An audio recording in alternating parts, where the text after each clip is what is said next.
Agora vamos falar de algo que o brasileiro está muito acostumado: pagar impostos.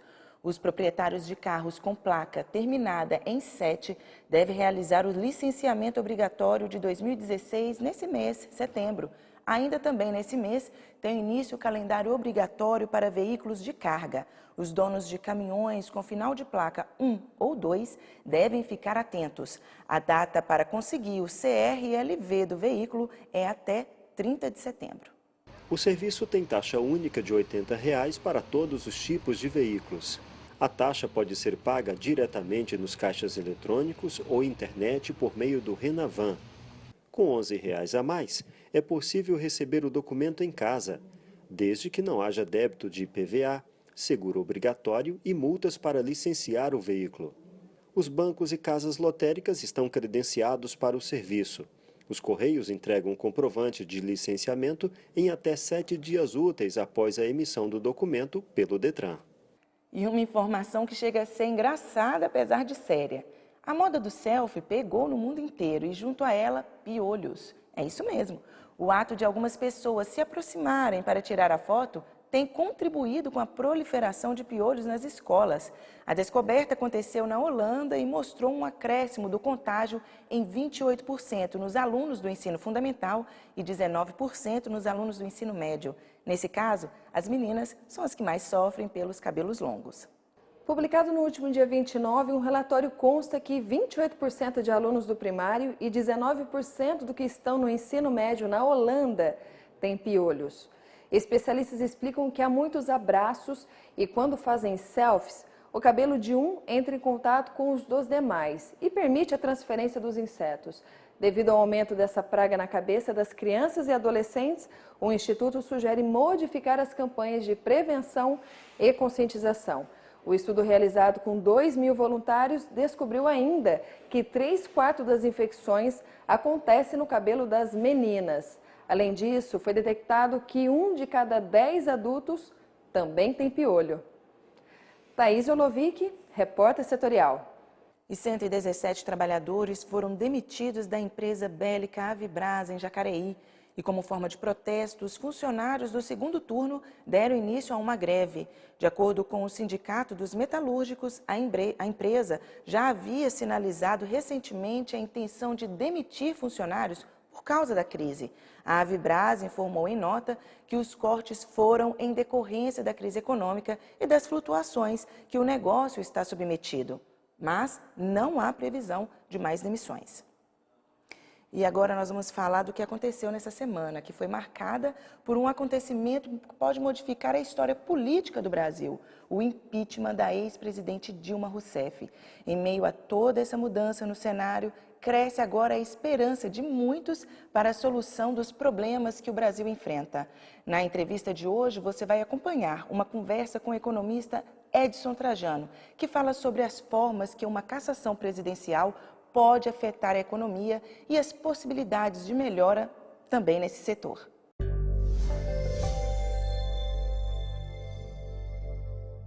E agora, José, quer morrer no mar? O mar não existe. Quer ir para Minas? Minas não há mais. O que restou de toda essa situação do impeachment e qual o seu reflexo na economia? Hoje nós estamos recebendo o professor Edson Trajano, é do Departamento de Economia da Unital, e vai nos ajudar a refletir sobre esses assuntos todos, né, professor? Tudo bem? Uma satisfação ter aqui o senhor conosco.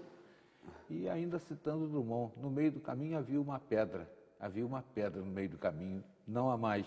Agora é com seu Temer. Como é que fica a questão econômica, professor? A pedra continua no meio do caminho, não é isso? Ainda continua. Primeiro é um prazer estar com a equipe do Novo Tempo, TV Setorial, e com você para debater esse assunto tão importante aqui para nós, na economia do país que passa por dificuldade, inclusive nossa região do Vale do Paraíba. A situação continua tão complicada quanto antes. Nós tivemos uma mudança no quadro político, mas ainda há uma dificuldade enorme de previsibilidade.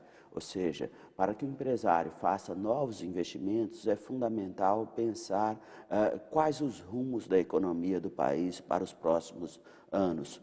2016 já há pouco o que fazer. Mas para 2017 as coisas continuam bastante preocupantes, sobretudo na gestão pública, onde o governo federal esperou a aprovação do impeachment para mandar a proposta orçamentária lá para o Congresso Nacional. E a novidade é aquela de sempre: alguém vai pagar a conta, e novamente é o contribuinte, ou seja, há um aumento nas alíquotas de imposto de renda. Ao invés de se criar uma alíquota específica para aqueles que ganham milhões, vai ser para a classe média, média baixa inclusive, para pagar uma conta que é o aumento no valor do salário do judiciário. E sempre um docinho na boca do contribuinte, né?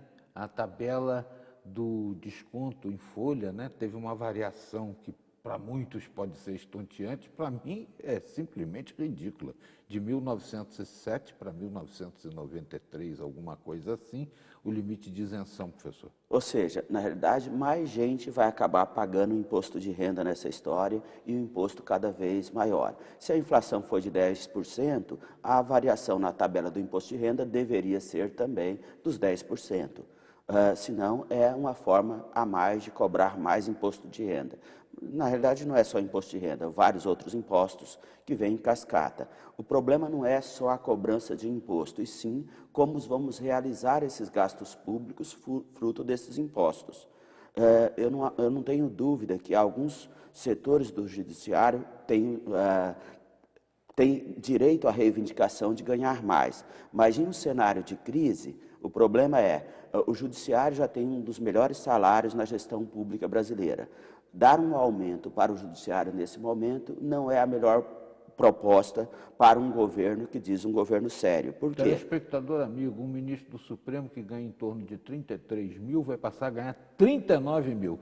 Quantas vezes mais vale esse homem pela sapiência jurídica que um trabalhador que rala o dia inteiro ao sol a pino? Exatamente. Professor? O problema não é só o presidente do Supremo. Todo o aparato judiciário no Brasil com aumento expressivo de salário. E nós tivemos aqui no Vale do Paraíba, em todo o Brasil, o programa de proteção ao emprego. Nossos trabalhadores das fábricas que não perderam o seu emprego, mesmo com inflação de 10%, tiveram uma redução dos vencimentos, em média 15%. 15% a menos de salário, mais inflação de 10%, significa que esses trabalhadores estão ganhando 1/4 a menos de salário. Ou seja, e esses trabalhadores vão pagar esse aumento do judiciário. Então, não é justo para o país, numa situação de crise, não dividir essa conta por um maior número de pessoas. Ou seja, aqueles servidores públicos que ganham mais não devem ser aqueles que tenham prioridade para o aumento do salário. E não foi isso que foi encaminhado na proposta orçamentária. Uma outra discussão que foi colocada dentro da proposta orçamentária é a limitação de gastos sociais, com um grande desafio do gestor público na área de saúde. Não há dúvida que as despesas com saúde têm aumentado, até por conta do aumento do desemprego. Se os trabalhadores estão empregados, a grande parte deles tem o quê? Tem o pagamento de um plano de saúde privado. Mas como no Brasil 10 milhões de pessoas perderam o emprego... Parece que é 12, né? 12 milhões estão desempregados. E há um grande número de pessoas que perderam desemprego nos últimos anos. Qual o resultado disso? Todo mundo pro SUS. Aumenta a conta do SUS. E aí? Só que o problema é que a conta... SUS, que segundo Lula, meus amigos, é o melhor plano do mundo. Ele falou para o Obama, você tem que ter o SUS aí nos Estados Unidos. Tem seus problemas, mas com um corte possível de 44 bilhões nesse setor, a situação tende a piorar. E aí? O problema é que o SUS gasta hoje 1/4 do que o governo gasta com pagamento de juros da dívida pública. Então, os bancos tiveram o maior lucro da sua história o ano passado e esse ano deve repetir esse maior lucro da história. Então, ou seja, economizar no SUS para pagar juros mais elevados é uma economia que prejudica a maior parte da população em benefício de uma minoria. Daí fala, mas a conta de juros é uma conta porque o governo não consegue honrar seus compromissos financeiros. Sim, mas quem manda nesse país? São os bancos ou é um governo eleito pela sociedade brasileira? Ou seja, quando o governo estabelece uma prioridade no governo, que é o pagamento de juros, e a justificativa que é o problema, a justificativa para o aumento nas taxas de juros, ontem nós tivemos uma reunião do Conselho de Política Monetária que estabeleceu manutenção das taxas de juros, e qual a justificativa? Aumento da inflação, quando de fato isso não é verdadeiro.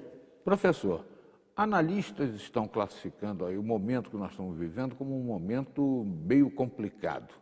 Eles entendem que realmente não houve golpe, houve uma deseleição, talvez provocada pela indústria brasileira, que tem aí suas intenções junto ao PMDB e junto aí a alguma coisa que lhes dê um pouco mais de conforto.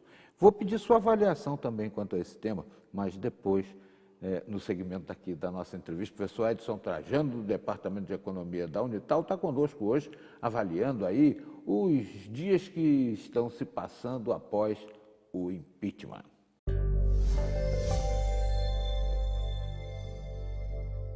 O repórter setorial faz uma breve pausa e no próximo bloco você vai ver.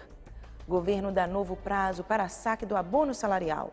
Fique agora com algumas imagens de pessoas que estão desaparecidas.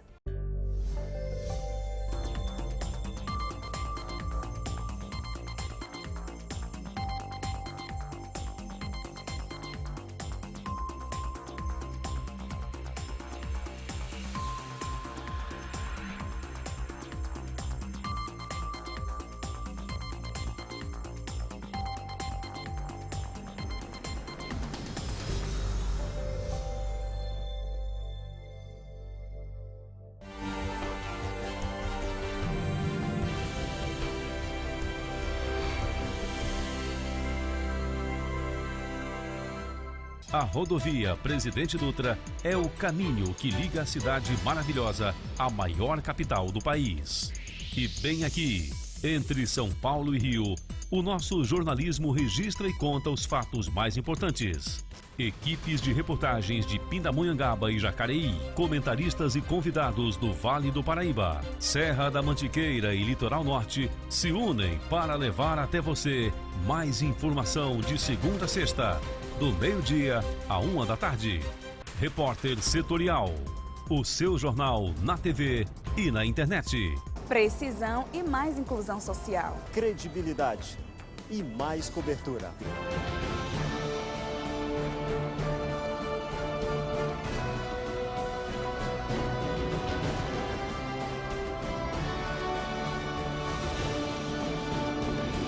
Hoje, na TV e na internet.